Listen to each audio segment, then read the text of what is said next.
Hey guys, welcome back to the Physionic channel. Today's video is going to be discussing why the United States and other countries have relaxed their stance on dietary cholesterol. So, does dietary cholesterol actually impact our serum cholesterol or our blood cholesterol, the cholesterol that you have measured when you go to the doctor? And if so, why? Or if not, why not?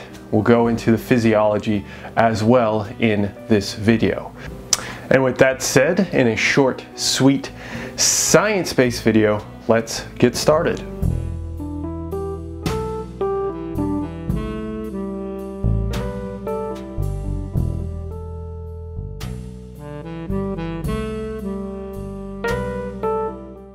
Major changes may be on the way for our eating habits. Federal panel is ready to reverse 4 decades of advice on avoiding cholesterol. New dietary guidelines are due out from the government this year. Our own Dr. Tara Narula is a cardiologist at Lenox Hill Hospital in New York. Tara, good morning. Good morning, Charlie. So what does this say? Yeah, so for 30 years we've been told to avoid dietary cholesterol and to eat less than 300 milligrams a day because dietary cholesterol, we thought, might influence our blood cholesterol levels. What is this with the back and forth? Like a seesaw between dietary cholesterol being a health risk or not. And now, the dietary guidelines in the United States are backing off their claim of 300 milligrams or less of dietary cholesterol. It makes sense to think that the ingestion of cholesterol leads to more cholesterol, and yet the research largely disagrees. Several meta-analyses have looked into low and high intakes of dietary cholesterol and found that serum, or blood, cholesterol increases minimally. Numerically speaking, if you have a serum cholesterol level below the recommended cutoff point, let's say 170 milligrams per deciliter, you would need to consume around 2,000 milligrams of cholesterol to simply reach the recommendation cutoff point, not even the defined high cholesterol range. To put that in perspective, that is equivalent to almost 11 eggs a day. According to the research, a person without hypercholesterolemia sees about a 1.5 milligram per deciliter increase in serum cholesterol per 100 milligrams of dietary cholesterol, a modest increase. Those sensitive to cholesterol may see about double that per 100 milligrams of dietary cholesterol. So does diet play a factor? Definitely, but it doesn't translate to 1-to-1 as often thought. Even more surprising, the increase in total cholesterol is certainly due to increases in LDL cholesterol, but also increases in HDL cholesterol, meaning there's a proportional rise between quote-unquote bad cholesterol and quote-unquote good cholesterol.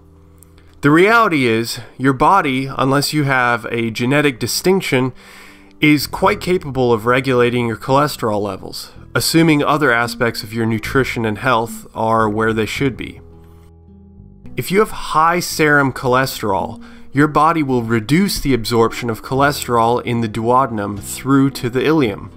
And while some will certainly still be absorbed, leading to an increase in serum cholesterol, the periphery need some cholesterol to synthesize hormones, cell membranes, and other necessary constituents.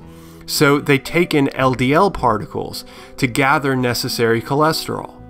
However, if they are saturated, LDL remains in serum, leading to higher cholesterol since front-end clearance is reduced.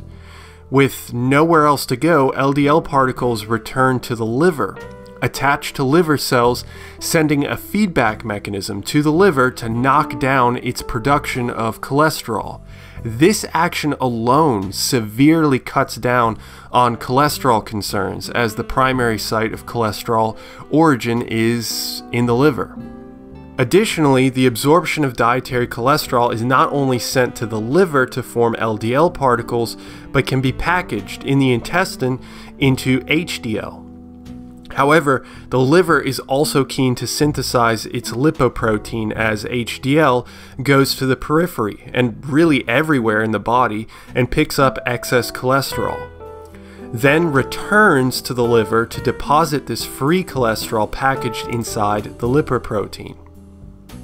The liver will then either repackage this cholesterol into VLDL molecules or will excrete it in bile to be pooped out. These are just a few of the feedback mechanisms used by your body to make sure cholesterol is well controlled, even when introduced with dietary intake. To be clear, this does not mean nutrition does not play a major role in serum cholesterol concentrations. It does, just not necessarily through dietary cholesterol.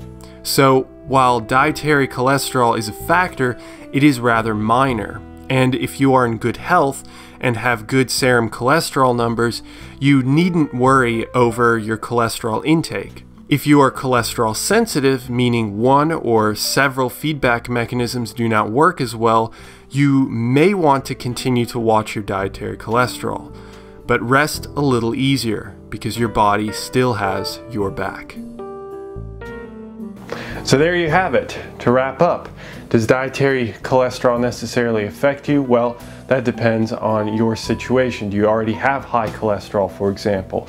Or do you have really, really good cholesterol? In that case, you probably don't have to worry about dietary cholesterol at all. If you're kind of on the fence, if you're just under that 200 mark, milligrams per deciliter, maybe you might want to look into your cholesterol a little bit, but in the end, your dietary cholesterol isn't going to have a massive impact regardless of who you are. It's not going to have a massive impact on your serum cholesterol. And with that said, I hope that you gained something from this video, a little bit more health related this time, and I will hopefully have the pleasure of seeing you in the next video. Have a great, great day. See ya.